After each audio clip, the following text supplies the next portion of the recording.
Juan Ramón Rayo, buenas noches. ¿Qué tal? Buenas noches, Dieter. Hoy tienes curro para aburrir, Juan Ramón. Sí, la verdad que hoy se podría alargar la sección. Hoy telita. Y además es que vamos de siglas, de 3 letras en 3 letras. Si te parece, vamos a empezar por lo del IPC, porque ya llevas tu tiempo advirtiendo, hay que tomarse en serio lo de los precios, hay que tomarse en serio lo de la inflación. Hay otras 3 letritas juntas que son B, C, E, que lo mismo nos pueden dar un susto a los españoles. Hoy al 5,5% ha subido el índice de precios al consumo. Análisis, Rayo. Bueno, pues a ver, yo he resumido la situación en la que estamos en que nos podemos enfrentar a 3 posibles escenarios, ¿no? Y creo que es bueno que los conozcamos. Ahora mismo la inflación está subiendo esencialmente por el encarecimiento de la energía y de otros bienes, de otras mercancías, de otros componentes, donde están los cuellos de botella famosos, que son escasos y cuyo precio se está elevando. Eso es lo que tenemos ahora mismo. De hecho, en el conjunto de la economía, si excluimos la energía y los alimentos, no estamos viendo un rebote todavía muy preocupante de la inflación. La llamada inflación subyacente está en el 1,4%. Del 5,5 al 1,4% todavía hay mucha distancia. Pero el riesgo al que nos enfrentamos, el riesgo en cuanto a inflación, es que ese 5,5, el alza de los precios general debida sobre todo a la energía, termine contaminando a todo lo demás. Entonces, aquí hay 3 escenarios posibles. El primero es que se solucionan los cuellos de botella, se normaliza la oferta internacional de petróleo, la oferta internacional de gas, la oferta internacional de carbón, se normalizan los microchips y, bueno, pues esta elevación de los precios, de algunos precios, es transitoria, volvemos a la normalidad y no pasa nada. ¿Es un escenario verosímil? Bueno, no diría que es absolutamente descartable. No, probablemente no sea el más probable, pero tampoco es descartable. Por ejemplo, China acaba de ordenar ya un aumento tan rápido como se pueda de la producción de carbón. Hemos visto que Irán está asomando la cabeza para restablecer conversaciones de desarme nuclear, y eso permitiría que Irán volviera a exportar petróleo a los mercados internacionales. Luego también estamos viendo, que esta es otra de los titulares del día, que la economía mundial se está frenando. Hace unos programas hablamos del frenazo de China. Bueno, hoy Estados Unidos no se ha frenado tanto como China, pero también se está ralentizando. Y también España, y también Alemania. Y todo eso pues puede terminar aliviando esa presión sobre los precios. Ese es un escenario, que sería el optimista. Luego, otro segundo escenario, más pesimista, es que esta inflación se prolongue más tiempo de lo aconsejable y termine penetrando en las expectativas de los agentes. Ya estamos viendo muchos empresarios que están diciendo voy a tener que elevar precios porque mis costes se han disparado y mi margen está sufriendo. Y cuantos más empresarios eleven precios, pues más se contaminará el alza de precios por toda la economía. Pero es que luego puede venir una petición de elevación de salarios. Lo dijimos hace unas semanas. Este año será el año donde más poder adquisitivo perderán los trabajadores. Bueno, es que de momento ya están perdiendo el 4% de poder adquisitivo. Con lo cual, si empiezan a pedir alzas salariales, ¿qué harán después los empresarios? Subir todavía más los precios. Noticias de hoy. McDonald's en Estados Unidos subirá los precios para compensar el alza salarial. Este es el segundo escenario. Si nos enfrentamos a ese segundo escenario, habrá que subir tipos de interés bastante para lo que estamos acostumbrados, y sufriremos. Pero es que hay un tercer escenario que todavía es peor, y es que no se suben tipos de interés, los bancos centrales, como están un poco asustados por la ralentización económica, priorizan el crecimiento a la lucha contra la inflación, y esto se descontrola. Y se descontrola a un nivel en el que pues los inversores empiezan a desconfiar de la credibilidad del euro, de la credibilidad del dólar, empiezan a huir de estas monedas, porque claro, una inflación del 4 o del 5% es un impuesto sobre tu tenencia de dinero del 4 o del 5% al año. Y entonces hay una inflación mucho más seria, como la que hubo en los años 70.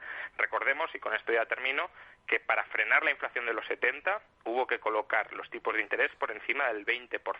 Ese es el peor escenario al que podríamos llegar a enfrentarnos si esto no se reconduce.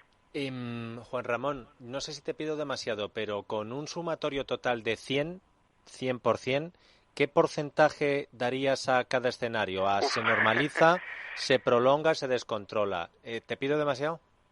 Sí, me pides demasiado, creo yo, pero al que se descontrola no le otorgaría la mayor probabilidad, ni mucho menos, porque creo que los banqueros centrales sí han aprendido la lección de los 70 y, por tanto, si creen que esto se termina descontrolando, subirán tipos de interés a corto o medio plazo para frenar ese posible descontrol. No creo que dejen que se descontrole, salvo que se dé un escenario que es difícil de valorar, y es que los bancos centrales en realidad hayan dejado de ser independientes y se hayan convertido en meros apéndices de los gobiernos, y como los gobiernos tienen la deuda pública por las nubes, no les interesa que suban los tipos de interés. Si se verificara ese escenario, entonces nos iríamos al tercero, porque sería la constatación de que las monedas ya no son creíbles. De momento mucha gente sigue creyendo que las monedas son creíbles y por eso las mantienen en cartera, pero claro, si los bancos centrales amagan con no reaccionar adecuadamente, entonces la percepción de los bancos centrales y de las monedas principales de reserva puede cambiar. Vamos con las otras tres letras. La EPA, encuesta de población activa. Hoy ha habido unos datos de los que está presumiendo el gobierno, porque por primera vez más de 20 millones de personas trabajando en España. ¿Qué te parecen a ti estos datos? ¿Cómo son de buenos? ¿Tenemos letra pequeña? ¿No? Cuéntame. Hay bastante letra pequeña. Una primera letra pequeña, que tampoco es que yo quiera dudar de los datos, pero creo que sí que hay que ponerlo de relieve.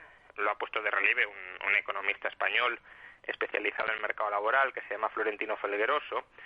Es que el tamaño de la muestra de la encuesta de población activa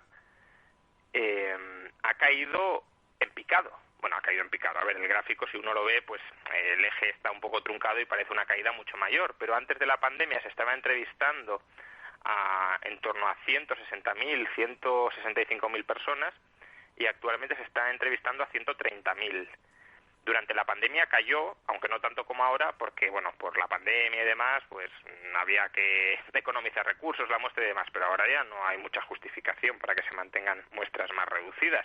Todo eso, digamos que reduce la calidad de los datos. Pero bueno, yendo a los datos en concreto.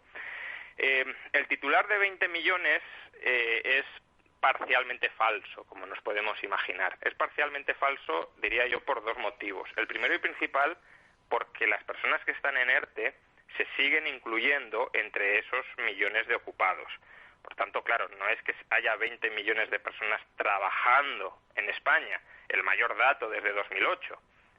Parte de ellos, no sabemos exactamente cuáles, porque el INE incluye a aquellas personas que están en ERTE y con alta probabilidad de reincorporarse cuando termine el ERTE a su puesto de trabajo. Entonces, como no sabemos cómo valora esa alta probabilidad, pues no podemos decir si son todos los que están en ERTE o la mayoría, la mitad, pero desde luego hay una porción importante de los que están en ERTE que están en ocupados. Y eso en los titulares, sobre todo en los titulares políticos y politizados, se oculta. Y luego hay otro dato que también es importante. Veamos, en el cuarto trimestre de 2019, antes de la pandemia, ya estábamos prácticamente en 20 millones, nos faltaban 40.000 personas. Ahora bien, la composición de esos 20 millones de personas ocupadas, metiendo los ERTE en ocupados, es bastante distinta a la de entonces. Hoy hay 240.000 ocupados más en el sector público que entonces.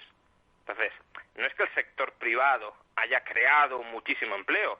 Podemos estar en el sector privado perfectamente 500.000 de personas ocupadas en el sector privado por debajo de los niveles previos a la pandemia. No es que estemos en máximos, por tanto, de personas ocupadas, pero sino más bien, ya digo, hasta 500.000, 600.000 personas podrían llegar a ser por debajo del nivel previo a la pandemia. Y todo esto no se dice. Y de todas formas, hay otro comentario a hacer sobre la EPA. Los modelos económicos más clásicos, más convencionales, suelen decir que cuando la economía se recalienta, y recalentar no es una buena cosa, es que la economía se aproxima a un punto de insostenibilidad, lo que tienes, lo que te convive, es una creación muy fuerte de empleo con una elevación muy fuerte de los precios. Esto es lo que se conoce en economía como curva de Phillips, que si aumentan los precios se reduce el desempleo, o mejor dicho, si se reduce mucho el desempleo, demasiado para lo que es habitual en una economía, se aceleran los precios. Bueno, pues cuidado, hoy hemos tenido estos dos datos. Acelerón, creación de empleo más intensa de lo que es históricamente habitual y nivel de inflación más alto en los últimos 30 años. Pues la verdad es que la cosa está complicada porque con este escenario lo que deberíamos dar es certidumbre, Rayo, y con el tema de lo de la reforma laboral, yo no sé si tú tienes alguna impresión de por dónde puede terminar políticamente esto, pero en el gobierno han vuelto a reunirse para tratar de ponerse de acuerdo entre ellos para luego llevar algo a los agentes sociales. ¿Cómo ves tú el tema de las discusiones sobre lo de la reforma laboral? Bueno, como decías, si ya en la economía, dejándola sola, ya hay bastante incertidumbre, si además los políticos generan más incertidumbre regulatoria, pues en un momento, no lo olvidemos, en el que la economía, no solo la española, pero la economía se está desacelerando, no es lo más inteligente ni mucho menos. Yo sobre la reforma laboral me gustaría hacer un comentario sobre quién tiene razón en este debate, porque hay analistas que han dicho que la razón, no a lo mejor la razón económica, pero sí la razón jurídica, si lo queremos, la tiene Yolanda Díaz, porque hay un acuerdo de gobierno entre PSOE y Podemos que es muy claro al respecto, es muy claro sobre la derogación de la reforma laboral. Y es cierto que el acuerdo de gobierno, que se firma en enero de 2020, es muy claro al respecto de que ambas formaciones políticas se comprometen a derogar la reforma laboral. Si Sánchez no quería derogarla, es verdad que cuando firmó ese acuerdo, pues hizo lo que suele hacer, trampas. Pero no perdamos de vista que el gobierno de España, y por tanto también Yolanda Díaz, ha suscrito hace pocos meses un nuevo acuerdo, un nuevo contrato, en este caso con el Consejo de la Unión Europea. Un contrato por el cual Europa nos da dinero, los famosos 70.000 millones de euros o hasta 140.000 millones de euros por los cuales se aplaudía a Sánchez, creo que a Yolanda Díaz también, pero que llevan aparejada una condicionalidad. Y la condicionalidad que firmó Yolanda Díaz es que la reforma laboral solo se podrá efectuar con total acuerdo dentro de las mesas de diálogo social.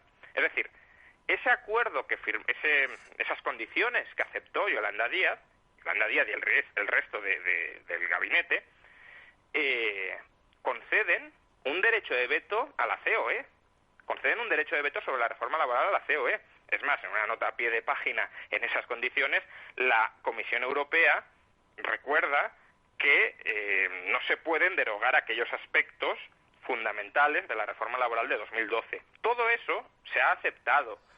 Y por tanto que ahora Yolanda Díaz diga yo quiero derogar la reforma laboral porque lo pactamos en el acuerdo de gobierno y lo que se pacta va a misa, es una trampa, una nueva trampa, porque ella misma ha firmado otra cosa por la que se compromete a no derogar la reforma laboral o al menos a no hacerlo sin el concurso de la COE. Y por tanto, si Yolanda Díaz ha firmado algo que no quiere cumplir, pues la solución honrosa que debería tener es dimitir. Si tú no quieres cumplir lo que has firmado, vete para no cumplir lo que has firmado. Lo que no puedes hacer es quedarte en el puesto y hacer lo contrario de lo que te has comprometido a hacer con Bruselas. No te voy a preguntar el porcentaje de posibilidades que crees que puede tener que Yolanda Díaz... Te lo voy a decir, el mismo porcentaje que la sentencia reciente del Tribunal Constitucional acarrea algún tipo de consecuencia política en este gobierno. Pero es verdad que esta clave propia de una serie norteamericana de tribunales no había caído yo en ella, porque es verdad que yo lo he planteado así, he pensado, oye, en este caso Yolanda Díaz tiene razón cuando dice que es que yo firmé un papel con Sánchez en diciembre. Sí, sí. Claro, yo lo pensaba, pero lo que no me acordaba, y es verdad, es que ella de forma colegiada ha firmado también un papel con Europa en el que decía tú no puedes hacer lo que estás prometiendo. Ahora, has puesto el dedo sobre el que yo creo que tiene al final la clave de todo este asunto, la COE. Aquí está hablando todo el mundo, pero Garamendi, ¿dónde está Garamendi? Rayo. Pues Esa es una buena cuestión, porque en los últimos días están surgiendo rumores de que las grandes empresas del IBEX, que también están de alguna manera representadas en la COE o la COE recoge sus intereses, podrían terminar apoyando la contrarreforma laboral. La cuestión es, ¿por qué? ¿Por qué las grandes empresas podrían terminar apoyando la contrarreforma laboral? ¿Es que es una reforma positiva para el crecimiento de España, para la creación de empleo? No. Según esas mismas fuentes, podrían apoyarla porque, como las grandes empresas cumplen de sobra con los requisitos legales mínimos y tienen sus propias estructuras que van más allá de lo que marcan, por ejemplo, los convenios sectoriales, a ellas, de facto, que los sindicatos impongan normas sobre todas las empresas de la economía no les afecta demasiado. Ahora, a potenciales nuevos competidores, a empresas pequeñas y medianas que están entrando en determinados mercados, que están creciendo, que pueden terminar convirtiéndose en rivales para algunas grandes empresas del IBEX, a esas empresas sí les fastidia enormemente y sí limita mucho su potencial de crecimiento. Con lo cual, hay grandes empresas que, ya digo, según se está rumoreando, podrían terminar apoyando a la comunista, entre comillas, Yolanda Díaz, como para crear privilegios corporativos, mercantilistas y protegerse frente a la nueva competencia que pudiera emerger desde el mercado. Yo te digo una cosa, Rayo. Si Garamendi respalda la contrarreforma laboral de Yolanda Díaz, entiendo que ahora, o sea, no sé dónde está Garamendi, si está escondido o no está escondido para no meterse en ningún follón, pero la Cueva, José María Cuevas se llamaba el anterior de la COE. Bueno, el anterior del anterior del anterior. La cueva donde tendría que meterse Garamendi iba a ser tremenda, porque la que se iba a montar, porque la COE es una cosa, pero la CEPIME es otra, los autónomos son otros, Rayo, es que tú lo dices, es que sería una traición en toda regla, ¿eh? Totalmente, porque es que además la reforma laboral ha sido fundamental para que sobrevivan no las grandes empresas, que esto es lo que mucha gente cree, a las grandes empresas no les ha afectado tanto. Fue fundamental y volvería a ser fundamental si pasáramos por una situación similar para que sobrevivieran decenas de miles de pequeñas y medianas empresas.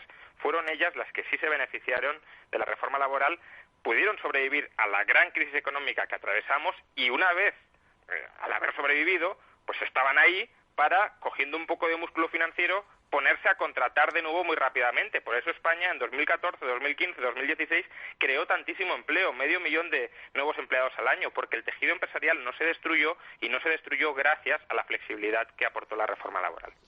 Pues cada vez tengo más curiosidad por saber lo que opina la COE. De hecho, hoy hemos querido entrevistar a algún vicepresidente de la COE y no hemos podido porque hoy era imposible. Pero es interesante, ¿eh? Estoy muy interesado en saber lo de la COE.